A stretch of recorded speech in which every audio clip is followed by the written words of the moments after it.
Hello student, Baba in the day girls educational institute के online classes में आपका स्वागत है।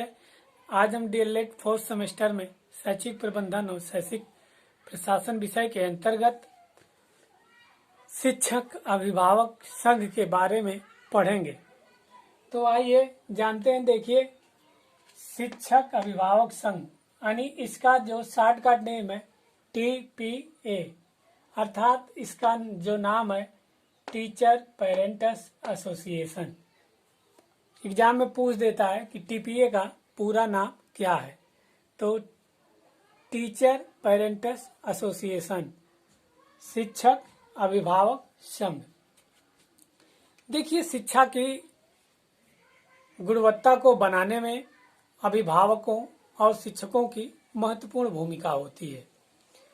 यदि सभी अभिभावक और विद्यालय के सभी शिक्षक एक साथ मिलकर कार्य करें तो जो शिक्षा की गुणवत्ता है वो काफी अच्छी हो जाएगी, क्योंकि अभिभावक बच्चे को घर से विद्यालय भेजता है और वहाँ बच्चा विद्यालय में जब जाता है तो शिक्षकों की निगरानी में उसका पठन पाठन का कार्य होता है।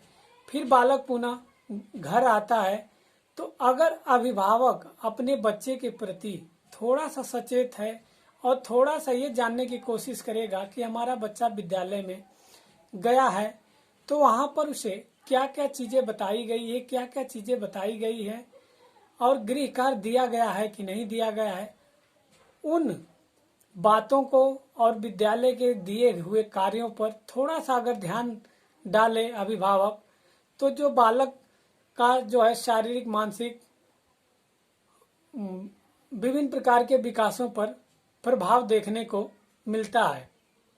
तो जो शिक्षक और अभिभावक जहां मिलकर कार्य करते हैं उन क्षेत्रों के बारे में जानते हैं। जैसे एग्जाम में क्वेश्चन पूछ दिया कि शिक्षक अभिभावक के क्षेत्र क्या है, या शिक्षक अभिभावक जहां मिलकर कार्य करते हैं उनके क्षेत्र क्या है। तो देखिए, जब शिक्षक और अभिभावक जहां मिलकर कार्य करते हैं उनके क्षेत्र निम्नलिखित है। पहला तो क्षेत्र यह है गृह कार्य।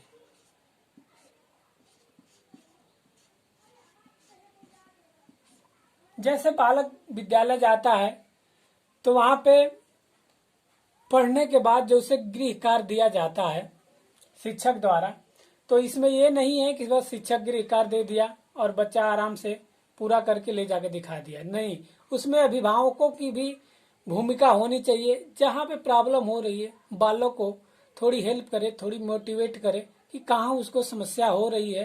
अगर इस प्रकार अभिभावक भी थोड़ा सा उसमें अपना प्रयास या सहयोग कर देगा तो बालक की जो भी समस्या है वो समाप्त हो जाएगी, उस कार्य को करना सीख जाएगा। और दूसरा है मध्याह्न भोजन।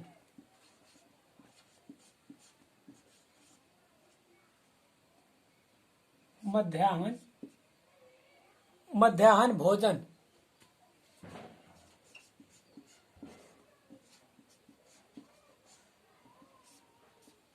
देखिए, मध्याह्न भोजन में भी जो अभिभावक हैं वो सहयोग करते हैं। हर विद्यालय द्वारा मिड डे मील का जो भोजन है वो दोपहर को बनता है। मिड डे मील का आगे एक टॉपिक है, वहाँ विस्तृत बताया जाएगा कि मिड डे मील कब शुरू हुआ था, क्या क्या कार्य है, क्यों मिड डे मील बच्चों को दिया जाता है। तो दूसरा ये भी क्षेत्र है। और तीसरा क्षेत्र है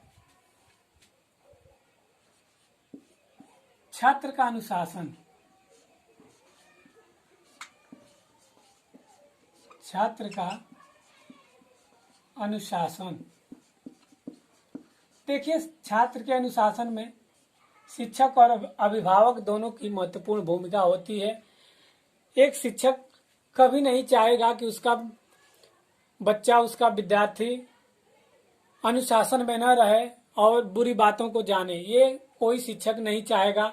तो अनुशासन बनाने में परिवार की या अभिभावक की महत्वपूर्ण भूमिका होती है, क्योंकि अभिभावक को चाहिए कि जब वो अपने बालक को विद्यालय भेज रहा है तो वहाँ विद्यालय से संबंधित बातों को बताए, अनुशासन के लिए प्रेरित करे।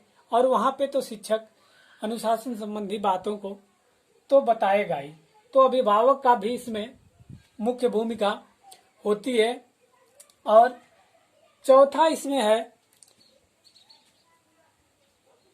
छात्रों की समस्याओं को सुलझाना। जैसे अगर बालक किसी समस्या से ग्रसित है तो सबसे पहले तो उस समस्या का पता लगाना कि बच्चा किस समस्या से परेशान है। ये कार्य अगर विद्यालय प्रांगण में है तो शिक्षकों का है, बालक अगर घर पे समस्या ग्रसित है तो अभिभावकों का है। और फिर चौथा कार्य, इसमें पांचवा कार्य है, चौथा हो गया, पांचवा कार्य है शैक्षिक स्तर को बढ़ाना। शैक्षिक स्तर को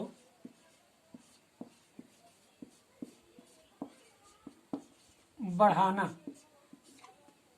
देखिए, जब शिक्षक के साथ साथ अभिभावक भी अगर शिक्षा के कार्य में सहयोग देगा तभी जो शिक्षा का स्तर है वो ऊपर उठेगा और ऊपर बढ़ेगा, क्योंकि एक अभिभावक के द्वारा ही बच्चे को स्कूल भेजा जाता है। और बच्चे से संबंधित जो भी क्रियाएं हैं या जो भी कुछ वस्तुएं हैं, जैसे वस्त्र हुआ, खाने के लिए भोजन हुआ, कपड़ा हुआ, और भी जो चीज है जैसे पेन, कापी, थैला इत्यादि चीजें अगर अभिभावक बच्चे को नहीं देगा, अर्थात बच्चे की जो उपस्थिति है बच्चों के प्रति नगण्य हो जाएगी, तो शिक्षा का स्तर कदापि ऊपर नहीं उठेगा। अगर वही अभिभावक अपने बच्चे के प्रति सचेत है, अपने बच्चे के हितों को ध्यान में रखकर कार्य कर रहा है, तो शिक्षा का जो स्तर है वो बढ़ेगा। और इसमें छठा पॉइंट है अभिभावक में विद्यालय के कार्यों के प्रति रुचि उत्पन्न करना। देखिए, हर अभिभावक को ये चाहिए कि उनका बच्चा फला विद्यालय में पढ़ रहा है तो वहां पर पठन पाठन का कार्य कैसे होता है, अध्यापक डेली आते हैं कि नहीं आते हैं, क्लास डेली चलता है कि नहीं चलता है, हर सब्जेक्ट पढ़ाया जाता है कि नहीं पढ़ाया जाता है, इन सब कार्यों को ध्यान देना चाहिए और उस विद्यालय में रुचि उत्पन्न करना चाहिए, जाके जो शिक्षकों से मिलना चाहिए। तो क्षेत्र यही है। और इसमें जो अभिभावक और शिक्षक का जो क्षेत्र है, एक पॉइंट ये भी है कि समुदाय, धर्म और घर में बालकों एवं युवकों के कल्याण का विकास करना। देखिए, जैसे समाज के बारे में बताना, धर्म के बारे में बताना, या घर में बालकों का कैसे कल्याण होगा इसके बारे में बताना शिक्षकों और अभिभावकों का ही ये कार्य है और यही उसका क्षेत्र है। और अगले टॉपिक में हम पढ़ेंगे मातृ शिक्षक संघ यानी MTA,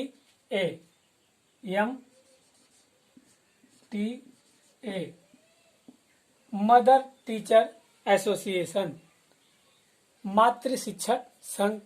धन्यवाद।